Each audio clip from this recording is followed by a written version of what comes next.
বন্ধুরা, তোমাদের সব ভাত খাওয়া হলো গো। সবারই ভাত খাওয়া হয়ে গেছে। অনেকে দেরি করে খায়। আর দেখো চান করেছি, তো চুলটা ভাবলাম একটু ছাড়াই, চুলটা একটু ছাড়িয়ে নিই। তো বাবারে এই গরমে কিছু করতে পারছি না গো। এই গরমটাতে খুব গরম। দেখো দেখো একটা পাউডার শেষ হয়ে গেল। হ্যাঁ, এই কতদিন হলো একটা পাউডার শেষ হয়ে গেছে। আর দেখো আবার একটা নতুন পাউডার নিয়ে এলাম। এই পাউডারটা নতুন নিয়ে এলাম, আর এখানে দুটো নিয়ে এসেছি। এই দেখো, আর ওইটা পাউডারটা একটু বার করি। শুধু পাউডার মেখে মেখে ঠান্ডা করছি।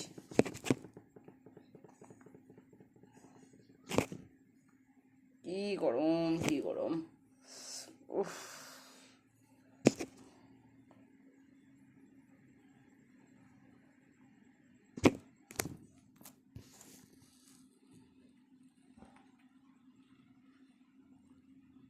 এই দেখো,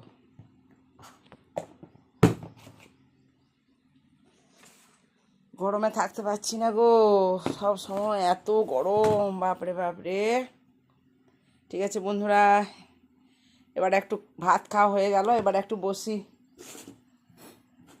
চলো ওই ঘরে যাই, লাইটটা অফ করে দিই। আর দেখো দুটো দুটো ফ্যান চলছে, দেখো। এই দেখো, এখানেও একটা আছে।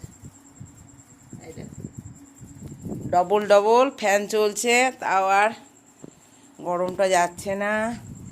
সকাল দিকে, দুপুর দিকে, সকাল দিকে এত রোদ গরম, আর বিকেলবেলায় আবার জল ঝড় হচ্ছে। এত কত পাউডার লাগালাম, এরকম অনেকবার পাউডার লাগাচ্ছি, সারাদিন পাউডার লাগাচ্ছি। তার অত পাউডার লাগালে আর হবে? স্কুলেও আমি ব্যাগের মধ্যে একটা পাউডার নিয়ে যাই, যে পাউডারটা লাগাবো বলে।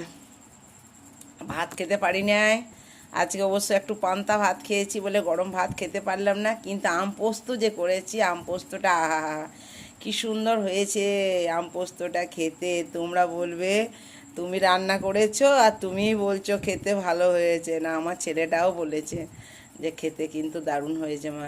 আর আমাদের সবাই পছন্দও করে আম পোস্ত। এই গ্রীষ্মকালে পাকা আমের পোস্ত আমার মা করতো, ওই মায়ের কাছ থেকে আমাদের শিক্ষা। আমি রান্না আগে এত করতে জানতাম না, আমার মা খুব ভালো রান্না করতো। আমার বর রাঁধুনি ছিল, ভালো রান্না করতো। ওই আর কি দেখে দেখে শিখেছি। তো এখন আমার মা বলতো আমার থেকেও তুই আবার ভালো রান্না করছিস। মাঝে মাঝে মা রান্না খেত তো বলতো। তো যাই হোক, গুরুজনদের কাছেই তো শিক্ষাটা হয়, বড়দের কাছেই শিক্ষাটা হয়। কেউ তো মায়ের পেট থেকে রান্না করতে শিখে না, বলো। তো মাদের কাছে, বড়দের কাছে, কাকিমা জেঠিমাদের কাছে রান্না করা শিখতে হয়, দেখতে হয়। দেখতাম, নিজে চেষ্টা করতাম। তো যাই হোক, তো ওইভাবে রান্না করছি।